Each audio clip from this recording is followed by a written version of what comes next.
Oman সাগর ভীষণভাবে গুরুত্বপূর্ণ, কারণ যখন স্ট্রেইট অফ হরমুজে যখন কোনো জাহাজ এসে ঢুকবে তখন কিন্তু আরব সাগর থেকে পেরিয়ে আসতে গেলে আগে এসে পড়তে হবে এই ওমান সাগরে।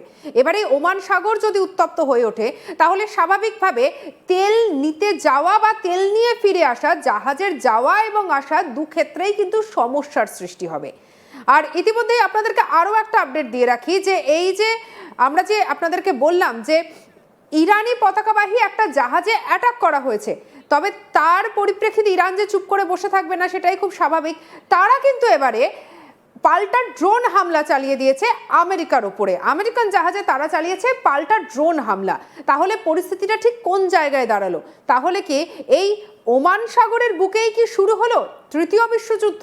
আমরা আলোচনা করছি। আমাদের সঙ্গে আজকে আলোচনায় রয়েছেন শৌর্য চক্রপ্রাপ্ত অবসরপ্রাপ্ত কর্নেল সৌমিত্র রায়। স্যার, আপনাকে আরও একবার স্বাগত জানাবো আজ তাক বাংলায়। স্যার, যে বিষয়টা আমি তুলে ধরছিলাম একদম দ্বিতীয় পর্বের সূচনাতেই, আপনাকে একদম সেই প্রশ্নটাই করব যে তাহলে কি ওমান সাগরের বুকেই কি তৃতীয় বিশ্বযুদ্ধের সূচনাটা হয়ে গেল? দেখো, তৃতীয় বিশ্বযুদ্ধের সূচনাটা এখনো পর্যন্ত হয়নি। তার কারণ হচ্ছে যতক্ষণ না ফিজিক্যালি চায়না বা রাশিয়া বা ইন্ডিয়া এই যুদ্ধের মধ্যে জড়াবে ততক্ষণ কিন্তু বিশ্বযুদ্ধের স্ট্যাটাস আমি এটাকে দিতে পারি না। কিন্তু একটা সূচনা, যেরকম ইরানের যুদ্ধজাহাজকে আমেরিকার যুদ্ধজাহাজ ফিজিক্যালি সিজ করলো, সেরকম যদি চাইনিজ কোনো যুদ্ধজাহাজ বা রাশিয়ান কোনো যুদ্ধজাহাজ বা ইন্ডিয়ান কোনো যুদ্ধজাহাজকে এরকম ভাবে সিজ করে, তাহলে যুদ্ধ যেই আমরা ইনভলভ হয়ে যাব ফিজিক্যালি, আমরা রিটালিয়েট করব, চাইনিজরা রিটালিয়েট করবে, রাশিয়ানরা রিটালিয়েট করবে, তার মানে এটা একটা বিশ্বযুদ্ধ শুরু হয়ে গেল। তা এই মুহূর্তে এইটা একটা বিশ্বযুদ্ধের সূচনা বলাটা কারেক্ট। আর আরেকটা যেটা আমরা দেখতে পাচ্ছি যে নেগোসিয়েশনের যে সেকেন্ড ফেজটা, সেই ফেজটা কিন্তু পাকিস্তানে আরম্ভ হচ্ছে, ওর মধ্যে কোনো ডাউট নেই। তার কারণ আমেরিকার দিক থেকে সানডেতে মানে গতকাল অলরেডি সেখানে 2 থেকে 4টে বড় বড় আমেরিকান যুদ্ধ জাহাজ নূর খান এয়ারবেসে ল্যান্ড করে তারা অনেক কিছু সেখান থেকে আনলোড করেছে, টেকনিক্যাল লোক, টেকনিক্যাল ইকুইপমেন্ট, অনেক কিছু আনলোড কিন্তু করেছে। আমেরিকা এক্ষেত্রে সম্মতি জানালো, তেহরানের মধ্যে তো এখনো দোলাচল, তেহরান তো যাবে না এমনই শোনা যাচ্ছে। ইউর রাইট, সেই জন্য আমি সেই পজিশনে আসতে চেয়েছিলাম। কিন্তু এই যুদ্ধ তেহরানের জাহাজটা যেহেতু আমেরিকান নৌসেনা সিজ করলো, এটা একটা বিরাট বড় একটা রিজন হয়ে গেল যে ইরান আমেরিকাকে বিশ্বাস করে না, আর তারা হয়তো এই নেগোসিয়েশনের মধ্যে যেতে অস্বীকার করবে যদি আমেরিকা এই জাহাজ যেটাকে সিজ করেছে সেটাকে ছেড়ে না দেয়।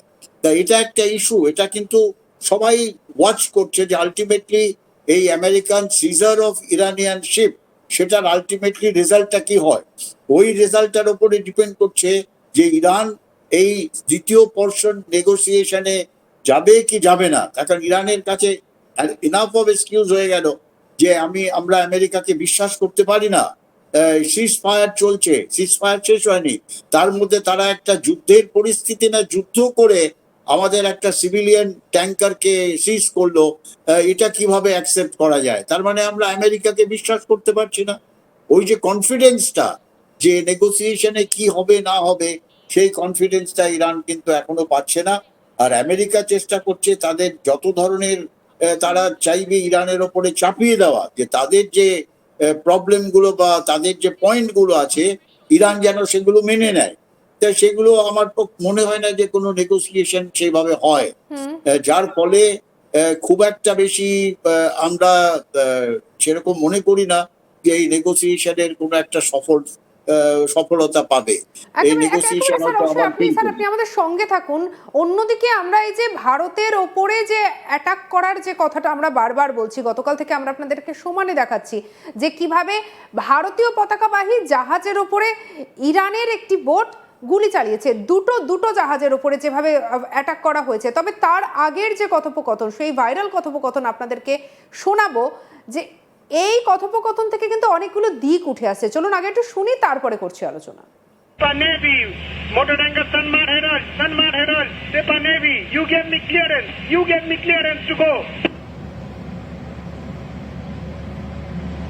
Sepa Navy, This is Motoranga Sanmar Herald. You gave me clearance to go. My name second on your list.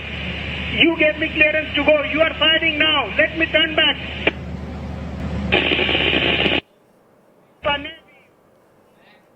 Sir, Sanmar হেরাল্ডের সঙ্গে এই যে কথোপকথন, এই কথোপকথনের উদ্দেশ্যটা কি, বা এই কথোপকথন থেকে ঠিক কি উঠে আসছে, কতগুলো দিক সামনে খুলে যাচ্ছে?